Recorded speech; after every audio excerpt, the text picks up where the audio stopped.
How to sign out of YouTube account on application. If you'd like to sign out of your YouTube account on app, you may follow up the steps. So open up the YouTube application first and open it up. And after you open it up, you will be finding this particular interface. Now you may locate up your profile in the bottom right corner and tap on it to open up your profile. Now, if you'd like to sign out, we do not have a dedicated feature yet on YouTube that allows us to click on the sign out option and let us sign out.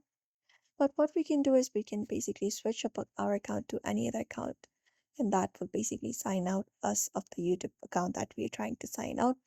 So you can basically tap the settings on the top and look out for the switch account option. Tap on it,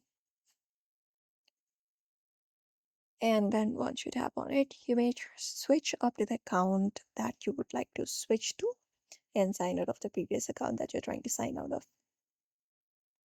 And that's it. This is the method you can follow if you'd like to sign out.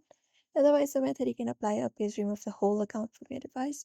Just head over and remove the whole account from your device, and it will particularly sign you out of the YouTube application, including your Google account. So that's it. So you may follow this process if you'd like to sign out of YouTube account on app. So I hope this video was helpful. Give it a thumbs up and subscribe for more tips and tutorials.